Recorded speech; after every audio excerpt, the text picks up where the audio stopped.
여러분들에게 매달 어떤 이유에서 3,000불 정도의 기본소득이 일을 하지 않아도 생겨진다. 그럼 여러분들은 어떠실 것 같아요? 어떻게 그걸 받아들이실 것 같습니까? 그냥 고정급으로 그냥 3,000불 주는 거예요. 이유 없이. 하나님 축복이네요. 감사합니다. 그러실까요? 네. 근데 이럴 뻔한 일이 스위스에서 생겼었어요. 작년도 6월 달에 2016년 6월 5일 날 스위스 국민들은 국민투표를 했습니다. 가정당 그냥 3,000불을 주겠다는 거예요. 나라에서. 그런데 그거를 투표를 했는데 스위스 국민들이 반대를 했어요. 그래가지고 그냥 3,000불이라는 인컴이 날아가 버렸어요. 여러분들은 어떻게 생각하세요? 이게 참 우리한테 그런 일이 있다고 그러고 투표를 하면 얼른 오케이 하고 도장을 찍었을 것 같은데. 근데 이런 비슷한 일이 내년 1월 1일부터 핀란드에서 생긴다고 해요. 나라에서 무작위로 추첨을 해서 2,000가정을 챙겨서 3,000불까지는 아니지만 700불씩 그냥 준답니다. 정부 재정에서. 그러면 왜 스위스는 3,000불이라는 혹은 이 핀란드라는 나라는 700불이라는 돈을 그냥 줄까요? 이유는 다가오는 미래를 대비하기 위해서래요. 이게 말이 좀 헷갈리죠? 미래에 그럼 돈을 그냥 공짜로 준다는 얘기입니까? 예, 맞습니다. 실제로 미래학자들의 이야기를 들어보면 앞으로 뭐 그게 얼마나 더 오래 걸릴지는 모르겠습니다만 먼 미래에는 20%의 사람들만 일을 하면 나머지 80%의 사람들은 일을 안 하고도 먹고 살 수 있대요. 그만큼 요즘 인공지능이라고 하는 Artificial Intelligence라고 하는 그 인공지능의 역할이 굉장히 커진다는 거죠. 그래서 로봇가 일을 하고 쉽게 말하면 로봇가 일을 해서 돈을 번 거 가지고 자 우리 나눠 가집시다 이렇게 하는 시대가 온다라고 하는 겁니다. 만약에 그런 일이 생기면 우리의 삶이 더욱 풍요로워지겠죠. 더 윤택해지겠죠. 우리는 더 사람답게 사는 방법을 배워가겠지요? 왜 아니라고 생각을 하십니까? 실제로 팍스 로마나라고 했었던 로마를 중심으로 해서 모든 나라가 모여들었었던 때가 있었잖아요. 그때에 로마 사람들은 일을 안 했습니다. 로마 시민권자들은 일을 안 했습니다. 왜? 조공으로 바쳐드려지는 물건들이 너무 많았기 때문에. 그래서 그들은 그걸 가지고 그냥 쓰면서 살기만 해도 됐었습니다. 그런데 그 결과 로마는 어떻게 됐죠? 굉장히 많이 부패한 나라가 됐지요. 특별히 성적으로 타락하는 데 있어서는 전혀 대책이 없었던 그 당시를 알게 합니다. 세상이 겉으로는 좋아질 것 같은데 결론적으로는 어떤 일이 벌어져요? 타락하게 되더라 하는 거지요. 그러면 저와 여러분들이 한 번쯤은 생각해 봐야 될 문제가 생겨요. 뭐냐? 지금 내가 하나님 앞에서 복이라고 생각했었던 이 세상에서의 조금 더 누리는 삶, 이게 진짜 복이겠느냐라고 하는 것을 우리는 생각해 봐야만 한다는 이야기지요. 물론 조금 더 가지게 되면 우리는 지금보다 조금 더 편안한 삶을 살 수 있어요. 그렇죠? 그런데 더 가졌다라고 하는 것이 과연 내 마음을 평안하게 하느냐? 이거는 조금 다른 얘기예요. 단어가 달라요. 편리한 것, 편안한 것과 평안한 것과는 조금 다르다라는 거죠. 돈이 많으면 조금 더 편리해질 수 있어요. 쉬워질 수 있다고요. 그런데 돈이 많은 사람들이 그렇다고 해서 다 평안하냐? 그렇지 않은 경우도 많이 있거든요. 그러면 돈이 없는 사람은 조금 불편하지요. 그런데 그 사람들이 다 불행합니까? 그건 또 아니거든요. 여러분들이 지금 생각하고 있는 혹은 기대하고 있는 복이라는 것, 하나님이 우리에게 주시겠다라고 하는 그 복이라는 것, 이것이 과연 같은 것일까라는 생각을 우리는 해보자는 이야기입니다. 이렇게 물어볼게요. 여러분들이 생각하고 여러분들이 하나님께로부터 받기를 기대하는 복은 어떤 복입니까? 막 머리가 돌아가요 지금. 그러면서 내가 이 복을 원했지, 이 복을 원했지, 이 복을 원했지 생각을 하는데 과연 내가 지금 기대하고 하나님 앞에 바라고 있는 그 복이 정말 하나님이 나에게 꼭 주고 싶어 하시는 복이겠는가 하는 거죠. 이렇게 얘기하면 좀 쉬울까요? 우리의 자녀들이 원하는 바가 있습니다. 그렇죠? 그런데 부모 입장에서 주고자 하는 것과 자녀 입장에서 받고자 하는 것이 항상 일치하더냐 하는 거예요.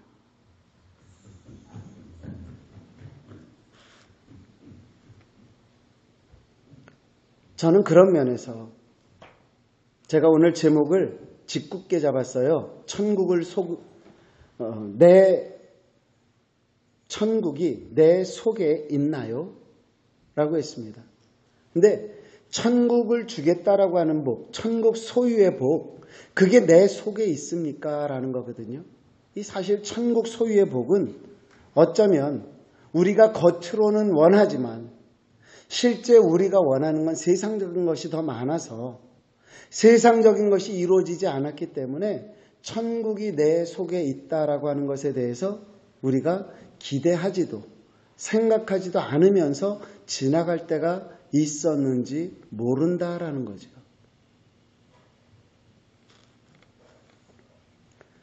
제가 오늘 말씀 이제 이 팔복에 대해서 몇 번 말씀을 드릴 텐데 복 있는 자는 이라고 시작을 하잖아요.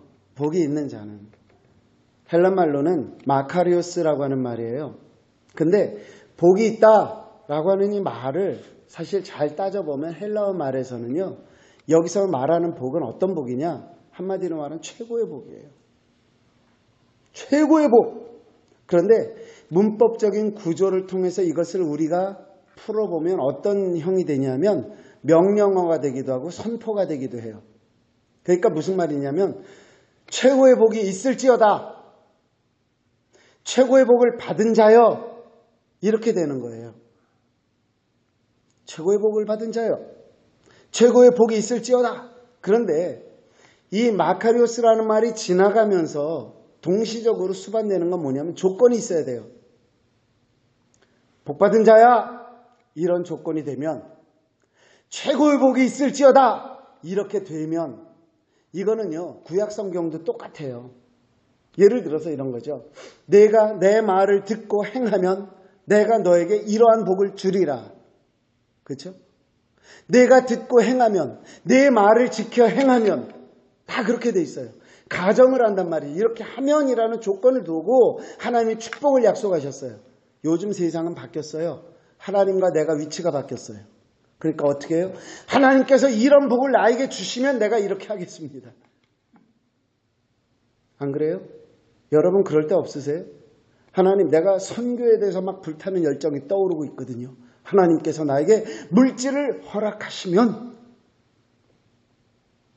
하나님 내가 이러이러한 어떤 꿈이 있어요. 나에게 비전이 있어요. 하나님이 나에게 이런 걸 채워주시면 하나님이 그러면 이럴 거예요. 네가 먼저 하면 네가 하는 거 보고 우리가 지금 하나님과 맞바꿔서 생각을 하고 있는 거 아니냐는 거죠.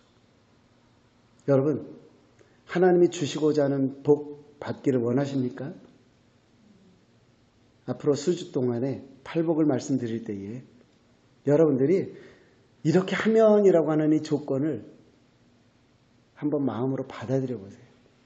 그리고 그때마다 주시는 복을 한번 느껴보세요. 심령이 가난해지면 무슨 복을 주신다고요? 너에게 천국이 주어질 것이다 그랬죠. 애통하는 자에게는 뭐가 주어져요? 위로가 주어질 것이다. 그렇잖아요. 바라기는 복받을 만한 하나님의 딸들, 자녀들 되시기를 주님의 이름으로 축복합니다. 그러면 오늘 이 말씀을 한번 조금만 더 풀어볼게요. 심령이 가난한 자는 복이 있나니 천국이 그들의 것이다. 여기 세 가지 단어가 나오는데 첫째는 뭐예요? 심령이라는 단어가 나와요. 두 번째는 가난이라는 단어가 나와요. 그렇죠? 그 다음에 천국이라는 단어가 나와요.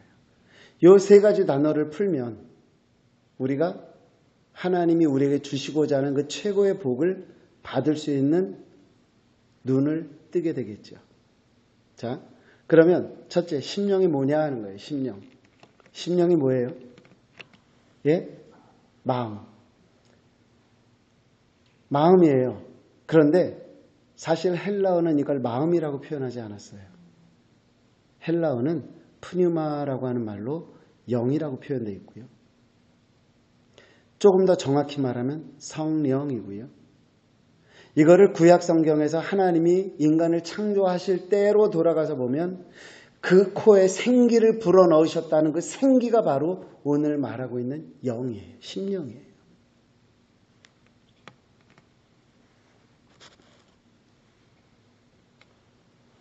가장 많이 듣는 해석은 마음이었지요. 그런데 정말 마음이냐? 그게 아니라는 거죠. 요한복음 24장 말씀 가서 볼게요. 거기 보시면 하나님은 영이시니 예배하는 자가 영과 진리로 예배할지니라 그랬어요. 하나님은 영이시래요. 그리고 예배할 때는 영과 진리로 and pneuma 영 안에서예요. in spirit. God is the spirit. God is the spirit. 하나님은 영이시래요. 그래갖고 우리가 하나님 앞에 예배할 때는 어떻게 돼요? Worshippers must worship in spirit. 하나님 영 안에서 우리가 예배를 해요. 여기에 사용되어지는 모든 영이라는 단어는 심령이라는 말과 동일한 푸뉴마라고 하는 헬라어가 사용되고 있어요. 그러면 단순히 마음이 아니라는 이야기지요. 하나님의 영이라는 말씀이 되기도 해요. 그런데 이 하나님의 영을 일컬을 때 사용되어진 이 영이라고 하는 것이 우리에게 가난과 함께 있을 때에 그게 축복의 조건이 된다. 이렇게 되는 거예요. 여기서 한 가지만 우리 생각해 보자고요. 푸뉴마가 성령이야? 심령이 영이야?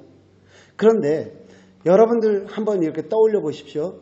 성령 받았다는 사람들의 행동을 한번 떠올려 보십시오. 성령 받았어요.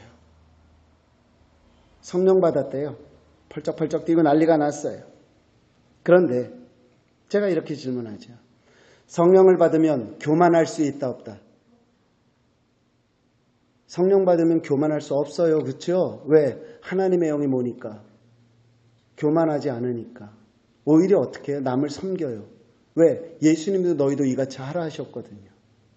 그런데 좀 성령 좀 받았다 하는 분들이, 은혜 받았다 하는 분들이 어떻게 해요? 그것도 몰라. 응? 그거 아니잖아. 성경에 대한 지식이 있으면 그거 아니지. 이상한 얘기들을 해대면서 이상한 쪽으로 자꾸 끌고 가려고 하죠. 여러분, 아니에요. 한번 따라해 보시겠습니까? 성령 받으면 그 정도 가지고 안 돼요. 이거 머리에 박으셔야 돼요. 못 박듯이. 성령 받으면 사명이 보인다. 아멘. 성령 받은 사람에겐 무엇이 보일까요?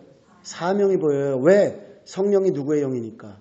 하나님의 영이니까. 나를 이 세상에 있게 하신 그분이 하나님이신데 내가 왜 여기에 있어야 하는지에 대한 사명을 보여주실 때 무엇을 보게 하셔요? 성령을 경험하게 하신다라고 하는 거죠.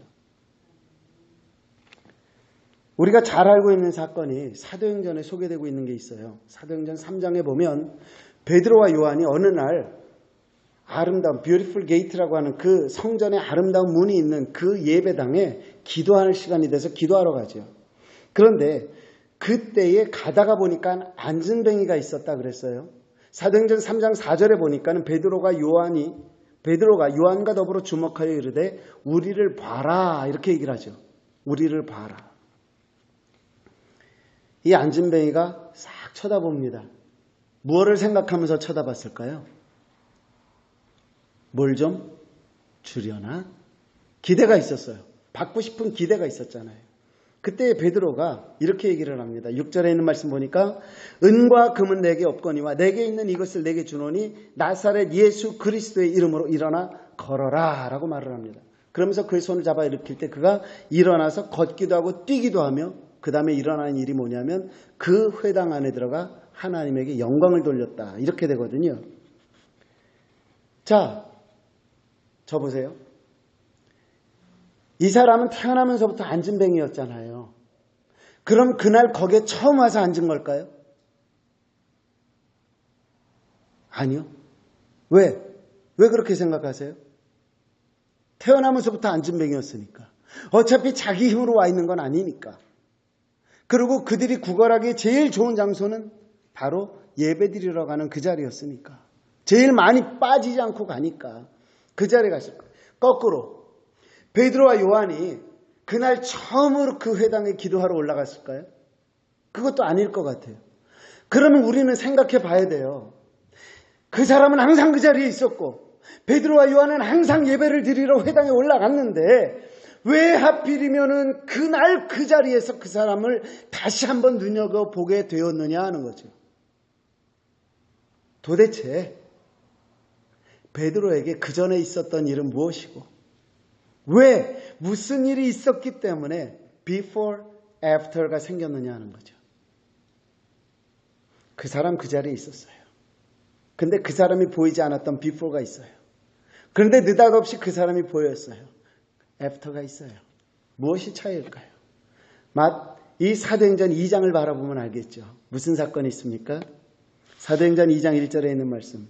오순절 날의 이름에 그들이 다 같이 한 곳에 모였더니 호련히 하늘로부터 급하고 강한 바람 같은 소리가 있어 그들의 앉은 온 집에 가득하며 마치 불의 혀처럼 갈라지는 것들이 그들에게 보여 각 사람 위에 하나씩 임하여 있더니 그들이 다 성령의 무엇을 받고? 충만함을 받고. 무슨 사건이 있어요? 무슨 사건이 있어요? 성령 충만의 사건이 있어요. 성령 충만하게 받았더니 그 다음에 보이는 게 뭐예요? 신앙생활 엉망을 하는 사람들을 바라보면서 야, 신앙생활 그따위로 하면 안 돼. 너 성경 정말 모르는구나. 그러고 남들 앞에서 함부로 방언해 가면서 너는 방언을 받았네 못 받았네 잘난 척했다고요? 아니요. 예수가 필요한 사람을 보면서 예수를 전하는 사명이 그 속에서 불일 듯 일어났다라고 얘기를 하고 있는 거라고요. 제가 여러분들에게 분명히 말씀드리는데요. 예수를 제대로 믿으면 예수를 전하게 돼 있어요. 교회 프로그램이 좋으면 나가서 뭘 자랑할까요? 교회 프로그램을 자랑해요. 우리에게 진짜 필요한 건 뭘까요? 교회 건물을 자랑하는 게 필요할까요? 우리 교회가 이러이러한 게 좋아라는 게 필요할까요? 아니요. 저와 여러분들에게 가장 필요한 그 한 가지가 있다면 그건 예수 그리스도예요.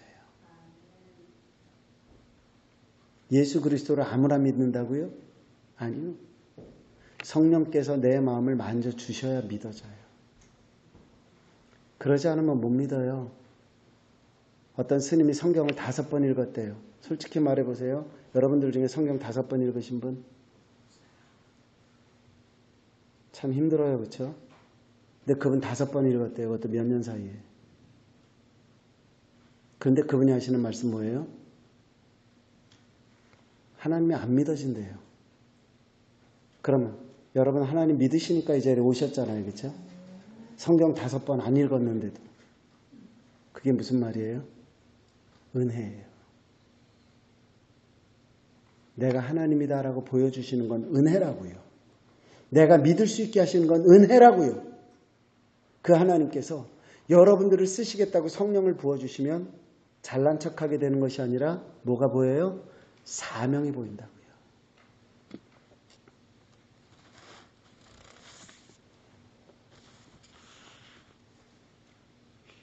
베드로가 걷지 못하는 사람에게 전해준 건 살아계신 예수 그리스도예요.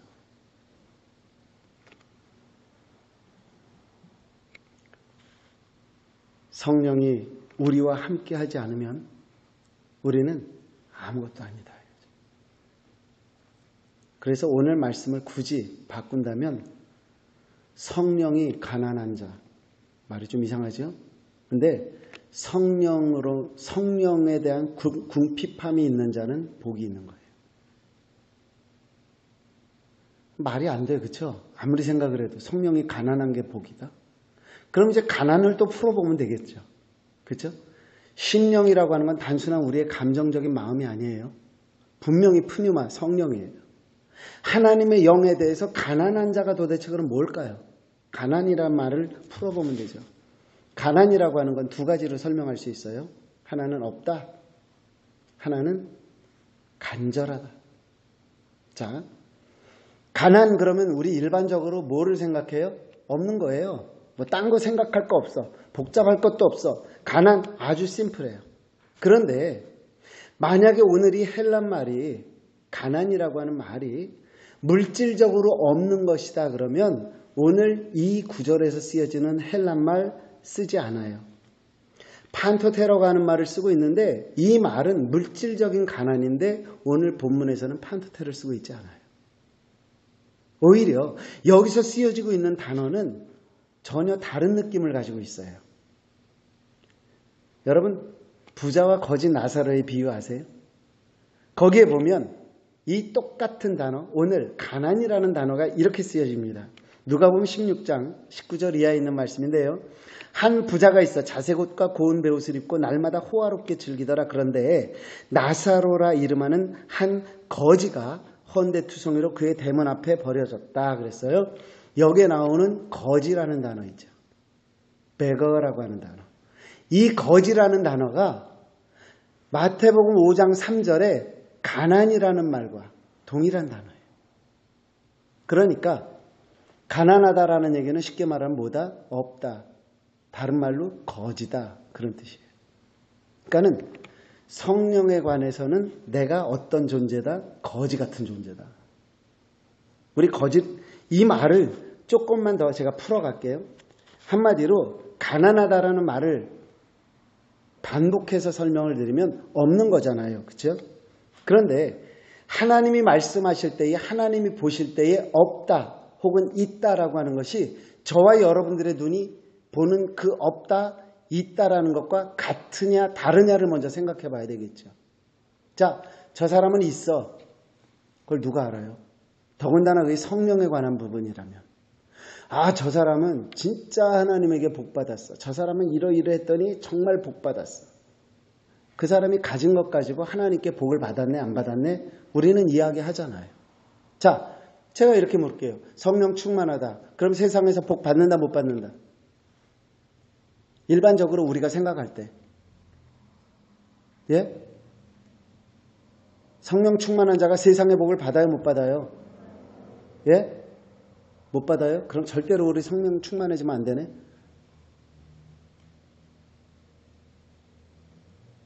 우리 지금 헷갈리고 있는 거예요. 맞죠?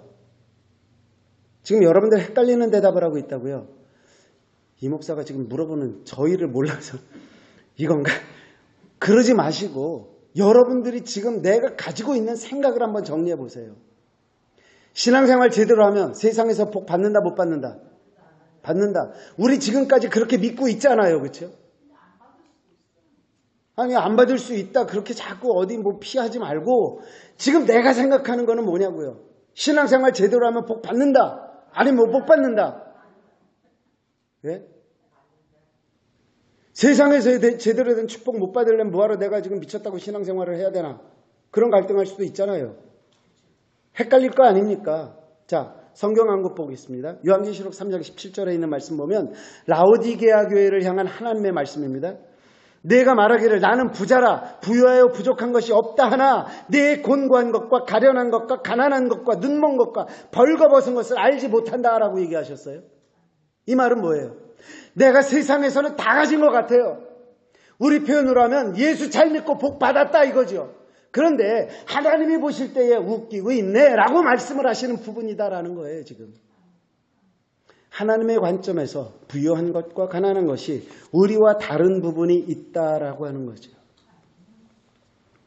나는 부자인데요. 아니 너 가난해 라고 이야기를 하는 거예요.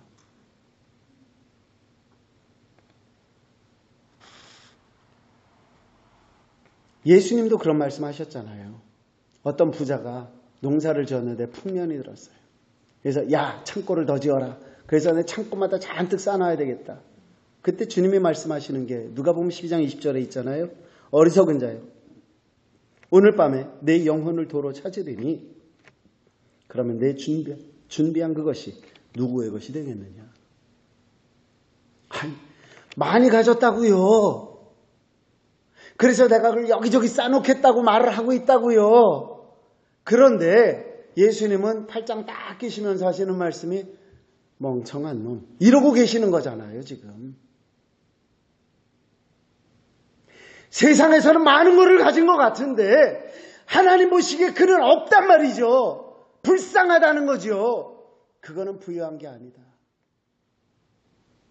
없다라고 얘기를 해주고 있다고요. 제가 이 말씀을 왜 드리냐면요, 어떤 사람은요, 자기는 은혜를 많이 받았대요. 자기는 영적으로 항상 풍성하대요. 그런데 실제로 그 사람은 메말라져 있어요. 오늘 하루에 주어지는 말씀이나 은혜라는 것을 찾을 생각을 못하고 있다고요. 그냥 일주일 지나가면 교회 와서 주여, 일주일 지나면 주여, 그게 다예요. 아니요. 분명히 기억하십시오. 가난은 하나님의 영을 모시지 못한 거예요. 그런데 만약에 가난이 하나님의 영을 모시지 못하고 성령을 모시지 못한 거라면 심령이 가난한 자는 여전히 해석이 안 돼요. 성령을 모시지 못한 자가 어떻게 복이 있을 수 있냐고요. 그렇잖아요? 그런데 제가 앞서 말씀드렸지만 가난이라는 말은 거지예요. 그렇죠? 거지는 어디에서 출발해요? 없다는 것에서 출발해요. 그 대신 거지에게는 보통 사람들에게 없는 것이 있는데 그게 뭐예요? 살기 위한 간절함이 있어요.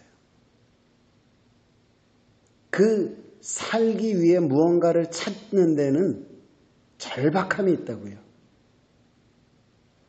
예를 들어서 거지가 누구에게 가서 한 푼 주세요, 먹을 것 좀 주세요라고 했어요. 내가 안 주겠다고 그래도 그 사람은 포기하지 않아요. 왜? 그만큼 살기 위해서는 그것이 꼭 필요하기 때문에. 이 말은 무슨 말이에요? 성령이 없어요, 나에게. 그러나 동시에 뭐예요? 성령을 내 마음속에 모시고 싶습니다라고 하는 무엇이 있어요? 간절함이 있어요. 두 가지가 같이 있는 거죠. 제가 다시 묻습니다. 여러분 성령 충만하십니까?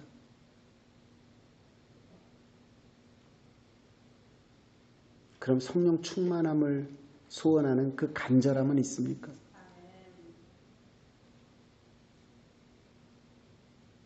제가 너무 속이 상해요. 저 여기까지 오는 길이 전혀 멀지 않아요. 집사님들이 기도할 때마다 멀어서 글쎄요, 사고도 있을 수 있으니까 조심은 하죠. 그러나 멀다고 생각해 본 적이 없어요. 이유가 뭔 줄 압니까? 하나님 살아계신 걸 전하고 싶어서 그래요. 성령님이 여러분들을 만져주시기를 소원하기 때문에 그래요. 그런데 정말 많은 사람들이 성령님 없이, 하나님 없이 신앙생활해요. 그저 교회 가요. 시간 되면 집사 돼요. 시간 되면 진급해서 안수집사도 되고 권사도 되고. 그래서 거기서 떨어지면은 세상적인 표현을 할게요. 쪽팔린다 이거죠. 때가 됐는데 장로 안 됐어요. 그러면 교회 나가요. 옮겨요.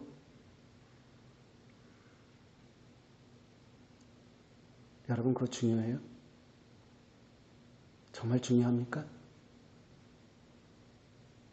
그런 거 없이 목사 기죽이는 성도 돼보고 싶지 않으세요? 그런 계급장 같은 직분 다 띄워버리고 평신도로 있을지라도 장로를 부끄럽게 만들고 안수집사 권사를 부끄럽게 만드는 그런 성도 되고 싶지 않으시냐고요. 살아계신 하나님 때문에 내가 전하지 아니하고는 견딜 수가 없다는 그런 간절함이 여러분들 속에 있느냐고요.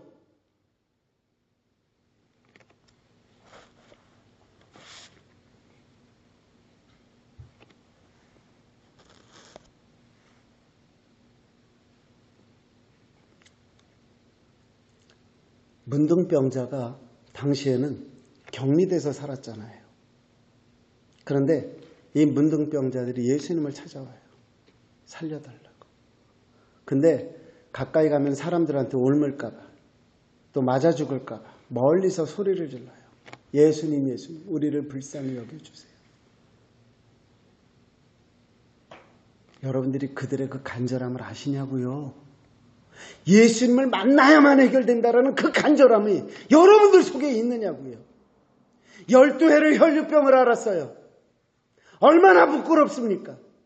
그런데 그 틈바구니를 비집고서 예수님 앞에 쫓아와요. 여러분, 그 당시에 그 좁은 골목에 5,000명이 움직이고 있었다고 상상을 해보세요. 500명이 아니라고요. 그 틈바구니를 비집으면서 오직 한 가지 생각, 예수 그리스도를 만나야 되겠다 이거예요. 그래서 그 앞에 쫓아나갔어요. 그리고 옷자락을 만져요. 누구야 이거? 누가 내 옷자락에 손을 대었느냐? 그때 그 앞에 무릎 꿇은 여인. 그 간절함이 여러분들에게도 있느냐고요. 가난의 뜻은 없다 해요. 그러나 그 가난의 뜻은 없기 때문에 더욱 간절한 것이 바로 가난이라는 말씀이에요. 누가복음 7장 22절에 보니까 이런 말씀이 있어요. 예수께서 대답하여 이르시되 너희가 가서 보고 들은 것을 요한에게 알리되 맹인이 보며 못 걷는 사람이 걸으며 나병 환자가 깨끗함을 받으며 귀 먹은 사람이 들으며 죽은 자가 살아나며 가난한 자에게 복음이 전파된다. 누구에게 복음이 전파돼요? 가난한 자. 동일한 가난이에요. 하나님을 정말 만나고 싶어하는. 예수님 아니면 안 돼요. 성령님께서 저를 채워주셔야 돼요. 바로 그 사람에게 찾아가는 복음이라는 이야기입니다.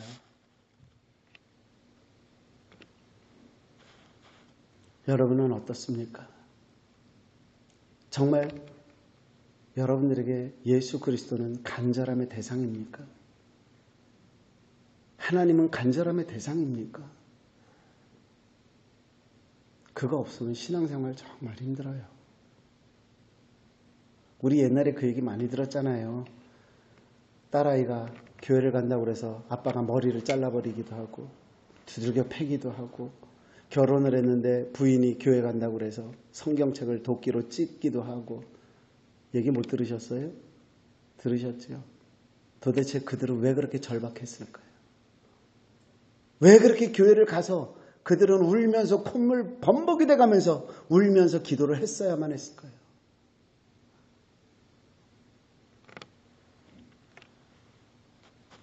다시 묻습니다.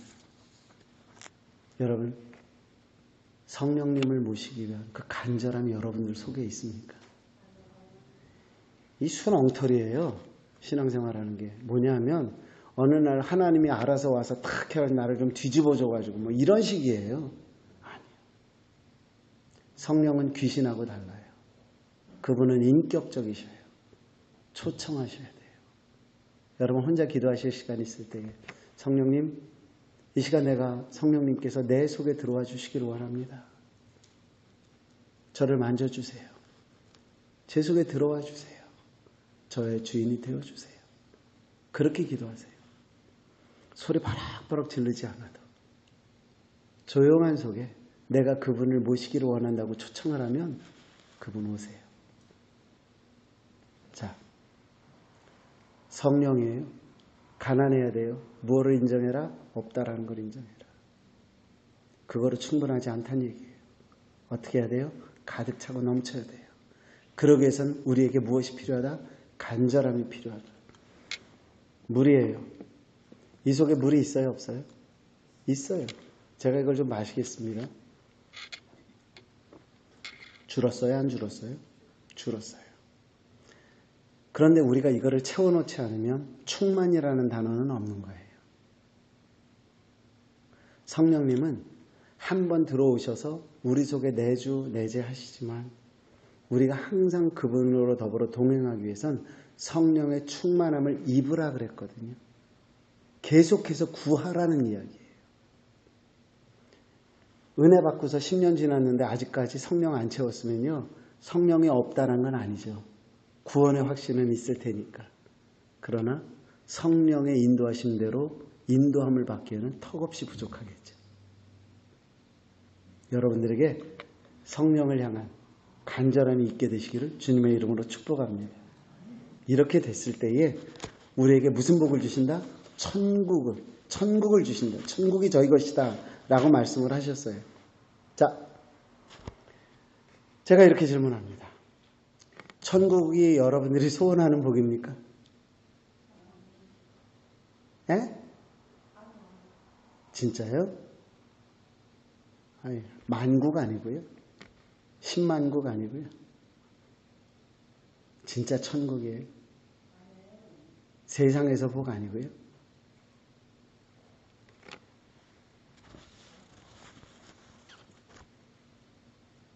우리가 그렇다고 대답하죠. 여러분 천국 원하십니까? 아멘 그러죠. 그런데 솔직히 우리가 우리에게 속고 있어요. 무슨 말이에요?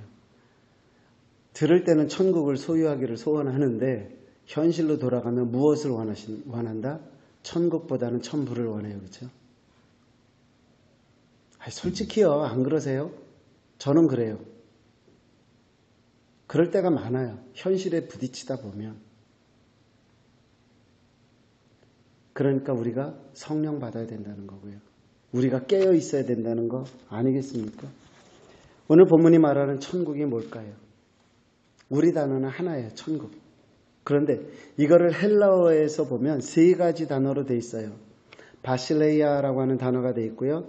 거기 톤, 그 다음에 아우토논이라고 돼 있어요. 근데 여기에서 아우토논이라고 하는 것은 헤븐이에요. 헤븐. 저 하늘 어디. 그리고 바실레이아라고 하는 건 이제 나라가 되는데 여기서 이제 우리가 생각해야 되는 건 뭐냐면 헤븐이라고 하는 단어예요. 하늘. 하늘이라고 하는 단어가 몇 군데에서 소개가 되고 있는데 그 내용을 살펴보면 여기서 말하는 heaven 그게 무엇이구나라는 걸 알 수 있어요. 마태복음 23장 22절에 보니까 또 하늘로 맹세하는 자는 하나님의 보좌와 그 위에 앉으신 이로 맹세함이니라 라고 하면서 하늘이라고 하는 것에 무엇이 있다라고 얘기를 해요? 하나님 보좌. 그러니까 여기서 말하는 하늘은 어떤 뜻이 되는 거예요? 하나님이 계신 곳. 그곳이 하늘이라는 얘기예요. 사도행전 7장 55절 동일합니다. 스데반이 성령 충만하여 하늘을 우러러 주목했는데 하늘에 무엇이 있었다? 하나님의 영광과 및 예수께서 하나님 우편에 서 계셨다. 그곳에 누가 계셔요? 하나님 예수님 계시다네요. 또 있어요. 히브리서 8장 1절에 있는 말씀 보니까 지금 우리가 하는 말의 요점은 이러한 대제사장이 우리에게 있다는 것이라 그는 하늘에서 지극히 크신 이의 보좌 우편에 앉으셨다. 그 하늘에 보좌가 있다라고 얘기를 했어요. 그럼 이 말씀이 우리에게 분명하게 알려주고 있는 건 뭐예요? 여기서 말하는 heaven, 하늘이라는 곳에 하나님이 함께 계시다라고 하는 거죠. 그러면 천국이라는 것을 생각할 때에 우리가 알아야 될 건 그 천국에는 누가 함께 계시다? 하나님이 함께 계시다라고 하는 거예요. 그 하나님이 함께 계신 곳이 우리의 속에 들어와 있다라는 거죠. 우리와 함께 한다라는 거죠. 그게 우리에게 복이다라는 거예요. 그러면 여기 한 가지 단어를 더 보겠습니다. 바실레이아라고 하는 헬라어가 있다고 그랬어요. 그런데 여러분 일반적으로 우리가 나라를 이야기할 때는 네이션이라고 얘기를 합니다. 그렇죠? 그런데 이 바실레이아라고 하는 이 단어만큼은 어떻게 영어로 번역이 돼 있어요? 킹덤으로 돼 있어요. 킹덤 오브 헤븐. 하늘에 있는 왕국이라는 얘기예요. 하늘 왕국으로 번역이 돼 있단 말이죠. 자, 킹덤이라고 하는 말을 우리가 생각해 볼까요? 그것은 어떤 것이에요? 킹덤이라고 하는 말은 누가 있어요? 왕이 있어요. 왕이 곧 법이죠. 그것이 킹덤이에요. 우리가 생각할 때에 그 하나님의 나라라고 하는 그 하늘의 왕국이라고 하는 그것은 그냥 막연하게 나라라고 생각을 하는데 실질적으로 킹덤이라고 우리에게 해석을 해주고 있다는 거죠. 여러분, 하나님의 나라는 민주주의일까요? 아닐까요?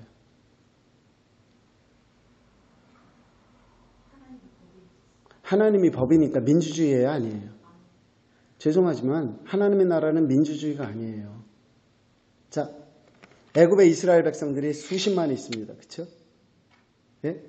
그런데 그들을 다 이끌고 나오는데 하나님의 뜻은 몇 명이 가서 실천해요? 2명. 2명하고 그 사람들하고 투표를 했으면 누가 이겼을까요? 이스라엘 백성이 이겼죠. 그런데 하나님의 뜻은 어디에 있어요? 그 2명과 함께 했단 말이죠. 우리는 교회에서 가끔씩 민주주의로 해결을 하려고 그래요. 근데 아니에요. 하나님의 방식은 때에 따라서 민주주의가 아니에요.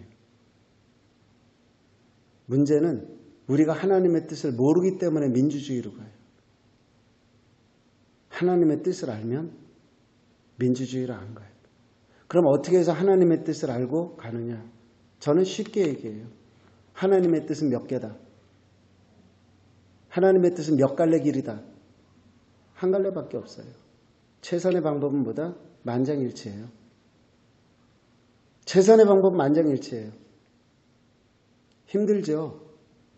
그런데 그 중에는 주장하는 사람도 있겠지만 포기하는 사람도 있어야 되는 거예요. 만장일치라는 거. 그게 하나님의 뜻이에요. 저는 그렇게 믿어요. 도저히 결론이 안 나면은 제비뽑기도 가능하겠죠. 기도하고. 어쨌든 쉽지 않은 얘기를 하고 있어요. 하나님은 우리에게 네이션이라고 얘기하지 않으셨어요. 킹덤이라고 얘기하셨어요.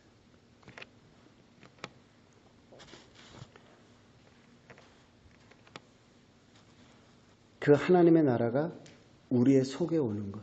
그게 진짜 복이다라는 거죠. 그렇기 때문에 누가복음 17장 20절 이하에서 바리새인들이 하나님의 나라가 어느 때 임하느냐고 물었습니다. 예수께서 대답하십니다. 하나님의 나라는 볼 수 있게 임하는 것이 아니요 또 여기 있다 저기 있다고도 못하리니 하나님의 나라는 어디에 있다? 우리 속에 있다. 자, 다시 묻습니다. 여러분들은 어떤 복을 원하세요? 하나님 나라가 내 속에 들어오는 복을 원하세요? 아니면 세상적으로는 떵떵거리고 사는 복을 원하세요? 두 개가 다 있으면 얼마나 좋겠어요? 그런데 그 중에 하나만 선택하라면 어느 쪽을 선택하시겠느냐는 질문을 하고 있는 거예요. 하나님 참 짓궂으세요. 미리 못을 딱 박아 놓으셨거든요. 너희가 하나님과 재물을 겸하여는 섬길 수 없다. 아니, 전 재물을 섬기겠다는 게 아니라 조금 더 달라는 건데요. 하나님은 이렇게 말씀하실 거예요. 그게 그 말이야.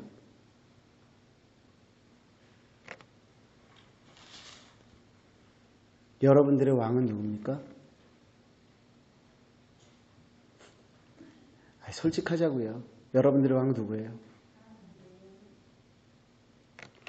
어떤 사람이 어두운 밤에 산길을 걸어가고 있습니다. 굉장히 산을 가다 보니까 힘이 들어요.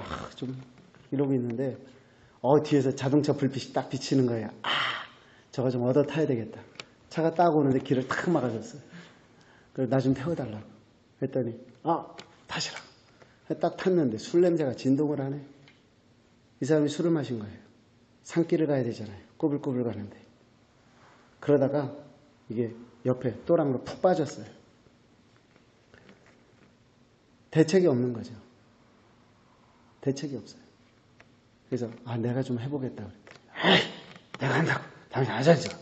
술 먹은 사람이 계속 이제 또랑에서 어떻게든 나와서 운전을 하는 거예요.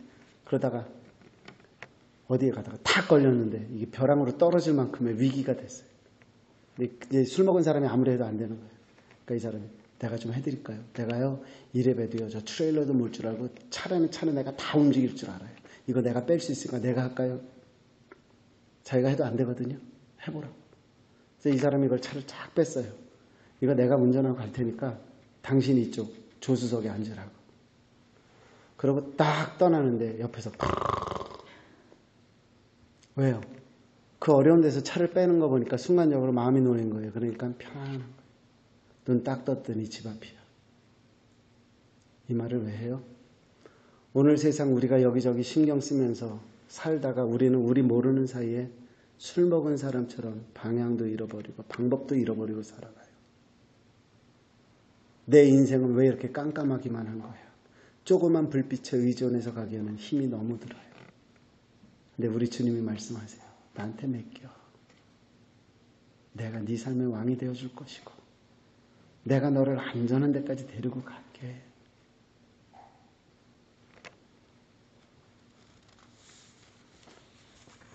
더 이상 말씀 안 드릴게요. 저는 여러분들이 복받기 원해요. 그런데 세상의 복을 받는 것 물론 좋습니다. 하지만 오늘 우리에게 최고의 복이라고 엄지손가락 치켜들면서 가르쳐 주시는 복이 있어요. 첫 번째로 나오는 복이 너희는 천국을 소유해라 하는 복이에요. 어떻게 해야지 소유할 수 있다고요? 우리가 간절함이 있어야 돼요. 나에게 없는 것을 인정해야 돼요. 나에게 없는 것, 내가 꼭 소원해야 되는 것 뭐라고요? 성령님이라고요. 바라기는 성령님 꼭 모셔드리십시오. 성령님 채우십시오.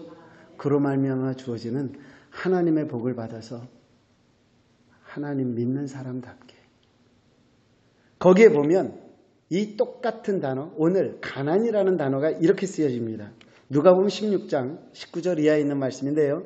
한 부자가 있어 자색옷과 고운 베옷을 입고 날마다 호화롭게 즐기더라. 그런데 나사로라 이름하는 한 거지가 헌데투성이로 그의 대문 앞에 버려졌다 그랬어요. 여기에 나오는 거지라는 단어 있죠. beggar라고 하는 단어. 이 거지라는 단어가 마태복음 5장 3절에 가난이라는 말과 동일한 단어예요. 그러니까 가난하다라는 얘기는 쉽게 말하면 뭐다? 없다. 다른 말로 거지다. 그런 뜻이에요. 그러니까는 성령에 관해서는 내가 어떤 존재다? 거지 같은 존재다. 우리 거짓, 이 말을 조금만 더 제가 풀어갈게요. 한마디로 가난하다라는 말을 반복해서 설명을 드리면 없는 거잖아요. 그렇죠? 그런데 하나님이 말씀하실 때에 하나님이 보실 때에 없다 혹은 있다라고 하는 것이 저와 여러분들의 눈이 보는 그 없다, 있다라는 것과 같으냐 다르냐를 먼저 생각해 봐야 되겠죠. 자, 저 사람은 있어. 그걸 누가 알아요? 더군다나 그게 성령에 관한 부분이라면. 아, 저 사람은 진짜 하나님에게 복받았어. 저 사람은 이러이러했더니 정말 복받았어. 그 사람이 가진 것 가지고 하나님께 복을 받았네 안 받았네 우리는 이야기하잖아요. 자, 제가 이렇게 물을게요. 성령 충만하다. 그럼